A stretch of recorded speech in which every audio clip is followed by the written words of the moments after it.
Alors, le premier que je présente, c'est le Haut de la Garde. Le Haut de la Garde est un Anjou blanc qui est situé au bord de la Loire, en face les Roches-aux-Moines de Savonnières. C'est une parcelle de 12 hectares. 12 hectares faite de schiste altéré et de grès sur une vieille cheminée volcanique acide, la rhyolite. On est sur un haut plateau orienté nord-nord-est. On est donc dans les vents opposés au vent dominant. Donc c'est un vin aromatique mais sans vivacité aromatique. C'est un vin de volume par les schistes altérés, c'est un vin de puissance par les grès. Et la trame minérale va être apportée par la cheminée volcanique, la rhyolite. C'est sur les 12 hectares que fait la parcelle là, du Haut de la Garde. On a 8 hectares de chenin. En général, on a à peu près 6 hectares qui vont faire cette cuvée de Haut de la Garde. Donc c'est une cuvée qui est à la fois une cuvée d'entrée, mais une cuvée de grande définition. C'est celle où je réalise le plus facilement cette cueillette phénolique que je recherche constamment sur les blancs. C'est un vin qu'on boit à la fois tout de suite, c'est-à-dire dans les 3-4 ans. Sinon, on va l'oublier 2 à 4 ans pour les causes de fermeture du chenin. Et on peut les reprendre après, au bout de 8-10 ans, voire plus. Bon, c'est pas le but forcément. C'est un vin qui va particulièrement sur les poissons, mais cette année, parce que 2008 est un millésime plus vif, plus acide, mais cette cuvée a une capacité d'accord sur les viandes blanches très importante, et les fromages déjà bien mûrs, bien évolués. Deuxième cuvée, c'est le Clos de Coulennes. Le Clos de Coulennes, Savonnières, c'est notre première parcelle de Savonnières qu'on a commencé à travailler en 91. On est sur des sables du Quaternaire, on a des sables gréseux qui tombent vers le bourg de Savonnières et des sables éoliens qui viennent freiner ces sables éoliens, ces sables gréseux, pardon. Et donc, on va avoir un recouvrement de sable sur des schistes verts ou schistes pourprés. Et ça, c'est l'originalité de Savonnières. C'est-à-dire, en fonction de l'épaisseur de sable, on est soit dominé par le sable, c'est-à-dire filiforme, long, maigre, acide, soit dominé par les schistes avec peu de sable. Et là, on est sur le rond, le tendre, la mer. Coulennes, il y a 1 mètre de sable. 1 mètre de sable sur les schistes. Donc, on va avoir cette trame minérale acide de Savonnières, mais qui possède une certaine vigueur. Donc, on a mis au moins 15 ans à maîtriser la vigueur du Clos de Coulennes, ce qui nous permet d'avoir un Savonnières, on va dire, bon, d'entrée de gamme, mais déjà cueilli presque toujours phénoliquement aujourd'hui.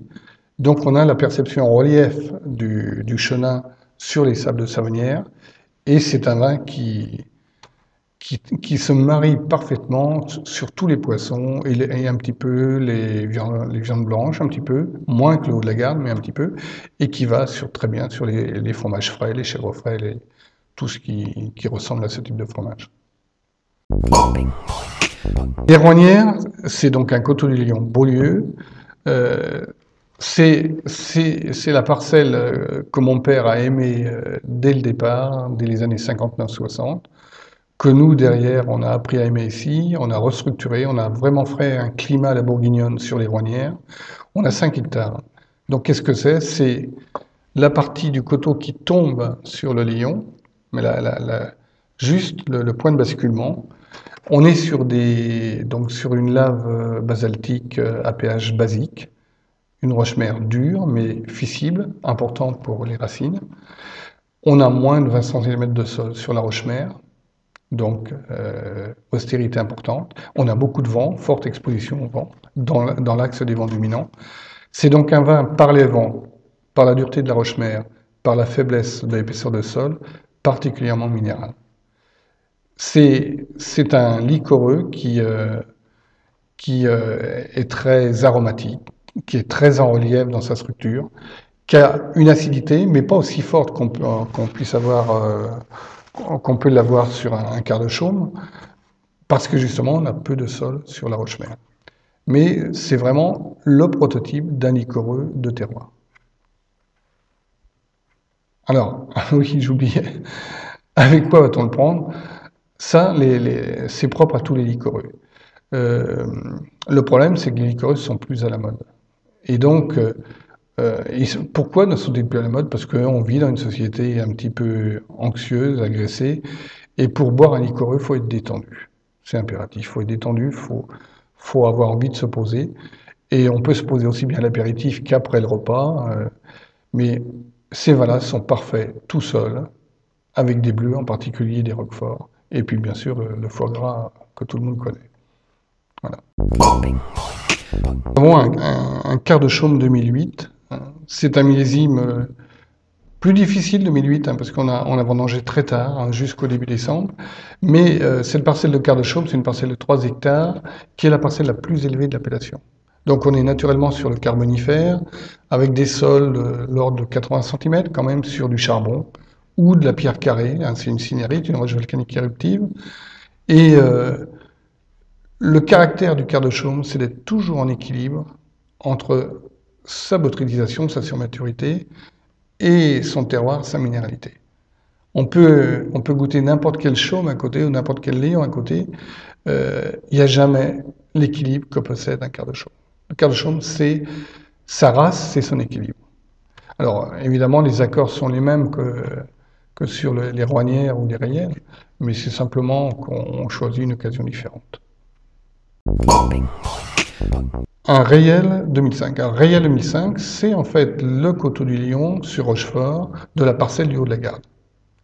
En 2005, les raisins, ils sont pas mûrs, qui sont déjà à 15 degrés en puissance, donc on va pas faire de liqueur. On va pas faire de cider, pardon.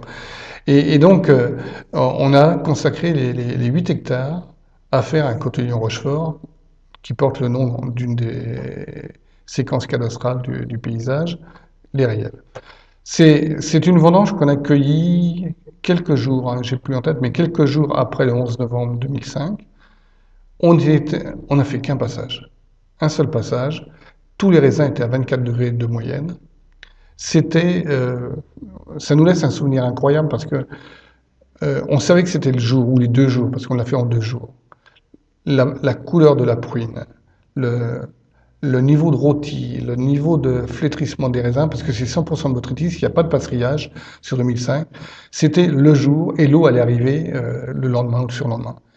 Et on a un souvenir d'avoir vendangé un liquoreux comme un pilote de Formule 1 court sa course de compétition.